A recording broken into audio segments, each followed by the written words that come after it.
कपिलवस्तु की सुबह स्वर्णिम थीं। राजकपिलवस्तु की सुबह महल की छतों पर पड़ती धूप, झीलों में खिलते कमल और हर ओर फैली समृद्धि, सब कुछ पूर्ण था। पर उस पूर्णता के बीच एक राजकुमार था जिसकी आंखों में प्रश्न थे। उसका नाम था सिद्धार्थ। राजा शुद्धोधन ने तय किया था, मेरा पुत्र कभी दुहक न देखे।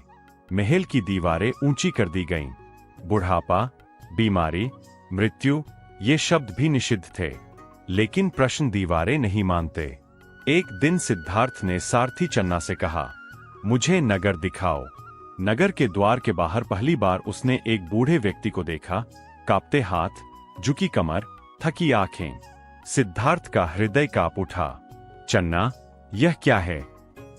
राजकुमार, इसे बुढ़ापा कहते हैं। अगले ही मोड़ पर एक रोगी, फिर एक मृतदेह और अंत में एक सन्यासी। 4 दृश्य और भीतर कुछ टूट गया। उस रात सिद्धार्थ सो नहीं सका। महल वही था, पर वह अब वैसा नहीं रहा। उसने सोचा, यदि सबको यह सहना है तो मेरा राजकुमार होना किस काम का? रात गहरी थी। यशोधरा सो रही थी, राहुल पालने में था। सिद्धार्थ ने अंतिम बार उन्हें देखा। आंखों में आंसू थे, पर कदमों में दृढ़ता। मैं भाग नहीं रहा। मैं खोजने जा रहा हूं उस उत्तर को जो सबके लिए हो। राजमहल के द्वार खुले। राजकुमार चला गया और जन्म हुआ एक भिक्षु का। सिद्धार्थ ने वर्षों तप किया, अन्न त्यागा, शरीर सुखाया। हड्डियां गिनती जा सकती थीं। लोग कहते, यह महापुरुष है। पर भीतर से एक आवाज आती, क्या शरीर को यातना देकर आत्मा मुक्त होती है? एक दिन नदी किनारे उसने अपनी परछाई देखी और समझ गया, अति भी बंधन है। उसी क्षण एक ग्राम की कन्या सुजाता ने उसे खीर अर्पित की। सिद्धार्थ ने स्वीकार किया। तपस्या टूट गई, पर अहंकार भी टूट गया। गया की धरती, पीपल का वृक्ष और मौन। सिद्धार्थ बैठ गया। जब तक सत्य न मिले उठूंगा नहीं। रात आई, मन ने डर दिखाया। स्मृतियां आईं। वासना, क्रोध, अहंकार सब सामने खड़े हुए। यह मारा था मन का अंधकार। पर सिद्धार्थ ने युद्ध नहीं किया। उसने देखा, स्वीकार किया और छोड़ दिया।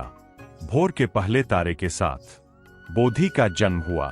अब वह सिद्धार्थ नहीं रहा, अब वह था बुद्ध। बुद्ध ने सोचा, जो मैंने जाना, क्या सब समझ पाएंगे? कुछ पल के लिए मौन का विचार आया। तभी भीतर से करुणा बोली, यदि एक भी जाग जाए तो मौन तोड़ना सार्थक है। बुद्ध चले सारनाथ। 5 तपस्वी मिले। पहला उपदेश, मध्यम मार्ग। दुख है, दुख का कारण है, दुख का निरोध है और मार्ग है। शब्द सरल थे, पर प्रभाव गहरा। एक दिन मगध का राजा अजातशत्रु आया। माथा झुकाया, मैं सब कुछ जीत चुका हूं, फिर भी अशांत हूं। बुद्ध मुस्कुराए, तुमने राज्य जीता, पर स्वयं को नहीं। राजा रो पड़ा, एक हत्यारा, 1000 उंगलियों की माला। लोग डरते थे। बुद्ध अकेले गए। अंगुलीमाल चिल्लाया, रुको। बुद्ध बोले, मैं तो रुक चुका हूं, तुम कब रुकोगे? वह वाक्य नहीं था, बोध था। हत्यारा रोया और भिक्षु बना। वर्षों बाद बुद्ध कपिलवस्तु लौटे। यशोधरा सामने खड़ी थी, मौन। राहुल ने पूछा, पिता, मुझे क्या दोगे? बुद्ध ने कहा, मैं तुम्हें वह दूंगा जो कोई छीन न सके। राहुल भिक्षु बना।